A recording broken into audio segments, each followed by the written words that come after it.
Okay, so now what I think probably most of you are really here for today is you want to learn some really cool stuff about landslide hazard assessment. So if you just look at the photo on the right, that is in the Alps, and you can see that there's a hotel below that, and it's obviously subject to slope hazards, rockfall, and debris flow.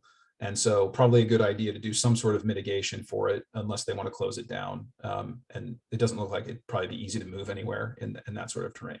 So you got to build some sort of mitigation in order to protect that structure. And that's fundamentally what landslide hazard assessment is about. The great thing about this career is that anywhere there are hill slopes, there are landslide problems without much exception. So you can go anywhere in the world, you can work on such a large variety of landscapes, work on such a wide variety of problems. And I've been blessed to have done that so far in my career. I have two deeper purposes that I've established for my career. One of them is what I'm doing today, which is teaching. I love to teach, and I also have a deep desire to protect the public. And that desire is directed towards landslide hazard assessment. There are many things that you can do in public safety, but for me, it's all about landslide hazard risk assessment and mitigation. And this is one of the events that I learned about, and that really changed my perspective on my career. I worked in Hong Kong for 6 years for a consultancy, and I learned about the 1972 Poshan Road failure. This landslide took out a 12-story high-rise apartment building, and it took it out at about 4 or 5 a.m. when people were sleeping. There were hundreds of deaths from this event. You can also see that there was a nearby building that was partially collapsed and damaged from this event. This was catastrophic. This was not the only large fatal landslide on that day. There was another fatal landslide across the harbor. So Hong Kong is a place where they had these immense hazards. This is also some of the most expensive real estate in the world, then and still now. So you can imagine the implications for their economy if the most expensive real estate in their country and in the world is being affected by these sorts of hazards. So Hong Kong has developed an amazing slope safety system. It is probably one of the best funded slope safety systems in the world. And Hong Kong was a place where I was able to really accelerate my career and learn all of the incredible skills that I've been able to learn. So there are three basic approaches to landslide hazard and risk assessment. The first is often called a prescriptive approach. The second is the engineering geomorphological approach. And the third is the quantitative hazard and risk assessment approach. Sometimes that's just abbreviated as QRA, quantitative risk assessment. There's all kinds of QRAs out there. They're used in financial analysis and other business professions as well. So it's not just in landslide hazard assessment. So the prescriptive approach is usually defined by government regulation. And in order for the government to regulate anything, they have to have substantial existing information to determine the boundary conditions for both how to regulate it and how to prescribe for it. So for instance, a prescriptive approach might be to say that every landslide scenario has to be captured as order of magnitude, 10 cubic meters, 100 cubic meters, 1,000, all the way up until maybe say a million cubic meters. And then the prescriptive approach would be that, well, if it's a million cubic meters, you can't build there. If that terrain is subject to a 1,000,000 cubic meter landslide, then you can't build there. But if it's 1,000 cubic meters, then maybe the prescriptive approach is that you need to build a 2,000 kilojoule flexible steel barrier in order to prevent a landslide from that location. So those are prescribed things based on a relatively small, non-complex type of study for that terrain. The engineering geomorphological approach is different. It's adaptable, flexible, it's widely applicable, and it requires little existing information about hazards and terrain. The entire approach is developed to build up a massive database of information, whether there's existing information or not. The approach allows you to go into the terrain, interrogate it, map it, and pull out all the information you need to perform a hazard and risk assessment. And then there's the quantitative hazard and risk assessment approach. This can be performed at the early project phase in order to focus priorities. So let's say that you do an initial QRA, it uses tons of assumptions, there's not tons of data. So it's usually based in expert knowledge. And then you do some basic calculations. And then let's say there are 10 buildings that are exposed to landslide hazards, and you rank them from 10 to 1 based on the quantitative risk assessment. And then the one that's ranked as number 10, let's say, has the highest risk. So you study that one first, and then on down the line. This can also be done much later in a study once there is a lot of information that's known. And so then you quantify the information that is known and you put it into a framework where you can analyze it statistically and determine what those risks are. But there are uncertainties and reliability issues in quantitative hazard and risk assessment, and those will make decision-making a little bit less straightforward. So the uncertainties and reliabilities can still be quantified using statistical methods, but my experience has been that not necessarily across the board for quantitative risk assessment, but certainly when it comes to landslide hazards, that a number does not always tell the entire tale. I think that quantitative hazard and risk assessment is very useful, but I would not say that it's typically the number is the final part in the decision-making process. There's usually some other information that is used as the final part of the decision-making process. So I want to focus on the engineering geomorphological approach. It's the most widely used, adaptable, and flexible. Now, this is a big list. I'm going to try to walk through it. I know I'm going through things quickly because I want to get to your questions. So this was pioneered by Baines and Fuchs, a couple of British geologists and geomorphologists and engineering geologists. So they called it the total engineering geomorphological approach. And this is adapted from their method in their papers. So first you start with a desk study, typical in any kind of geologic or geomorphologic study. You want to develop a conceptual to observational model. So it has limited observations, but it's backed by all of those concepts. Now, remember back to that 5 traits of expertise, right? An expert will break things down into the foundational knowledge and principles. Those are the concepts. So this is a conceptual observational model. You have the concepts, you understand how landscapes form and function, how hazards arise from landslide, and then you start to observe some things. You look at the site history, you look into government databases, are there any geologic maps published for the area? Has there been any previous landslide mapping? And then you do some basic geomorphological mapping and terrain classification. So after you delineate the different landforms, then you classify those landforms based on materials and processes. And then you plan a site investigation. And that site investigation is to go out into the terrain and drill and dig in order to understand the subsurface conditions. So after the first phase and the desk study is done, then you go to the field mapping. This is probably the best part for geologists. I certainly love field mapping. It's the thing that really got me into it early in my career. And you integrate that field mapping with site investigation. So the field mapping takes the form of geomorphic mapping, geologic mapping, and hydrologic mapping, both surface and subsurface features. And then for the site investigation, you integrate geological and geotechnical logging. So whether you're drilling down into soil or rock, or you're excavating in soil and rock, you are logging both the geotechnical engineering parameters, such as blow counts from an SPT rig when you're drilling, or you are integrating, and then you're integrating that with the geologic aspects. So you're actually describing the materials from a geologic standpoint, trying to identify the formation that they're in. And you need to do this in order to coordinate that information, both in a geologic and geotechnical model. All right, and then integrate things into a geographic information system, a GIS. So that starts out, typically you digitize your field maps. Sometimes you go to the extent of doing everything in 3 dimensions. That's more common these days. Automated mapping might also be a part of this. I'm really into automated terrain mapping. I'll show a couple slides about that in a moment.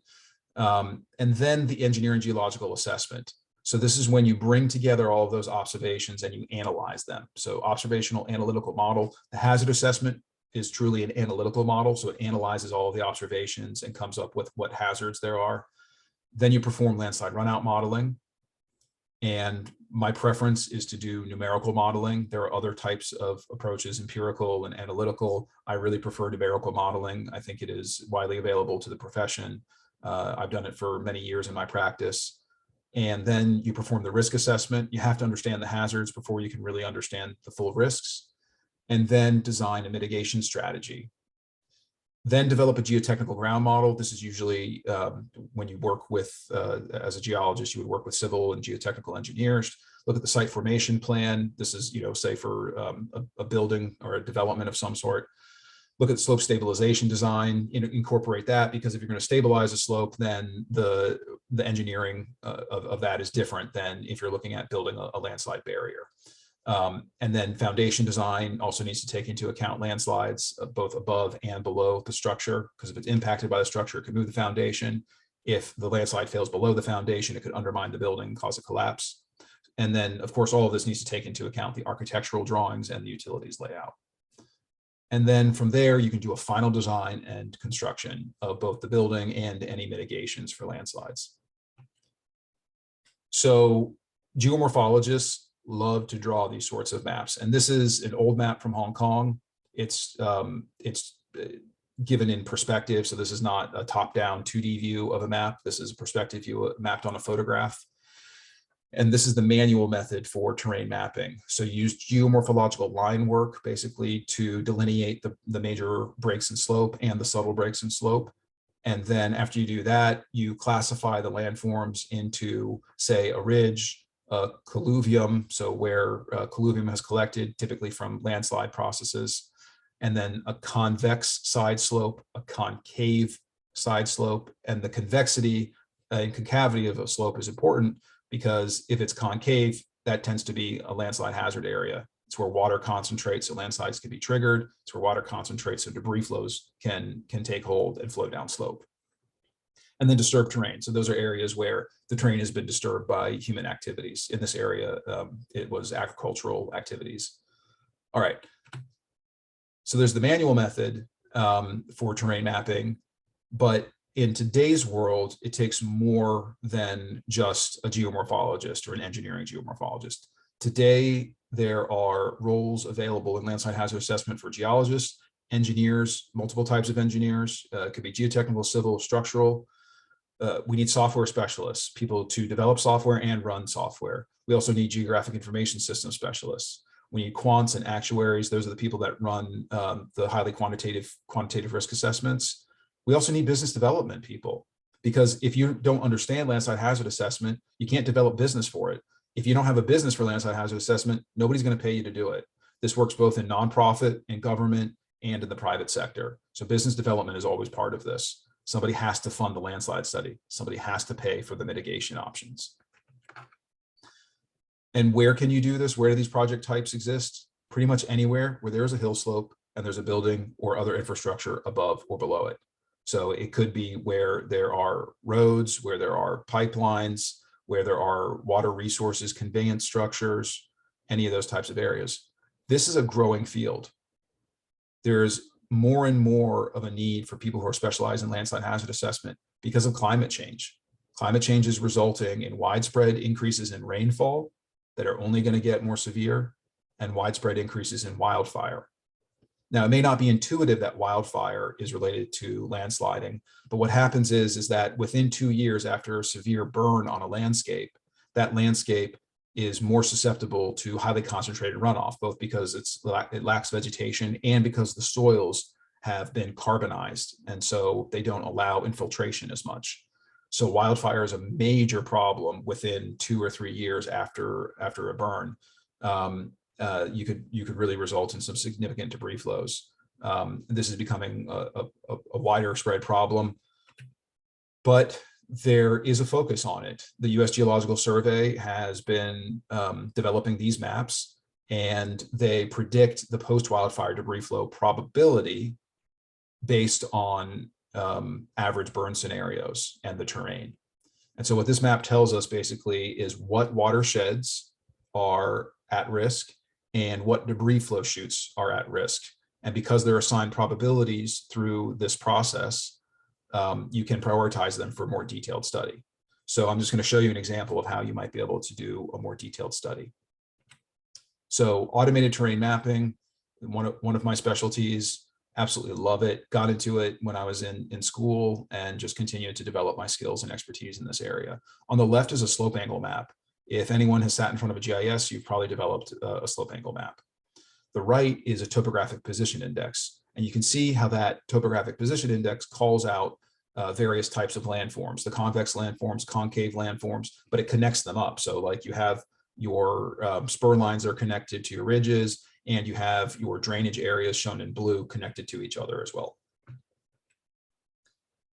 So for slope stability analysis, this automated terrain mapping is really useful because you can start with your topographic position index map and then apply your slope angle map to it, and then basically pretend that they are cookie cutters for each other.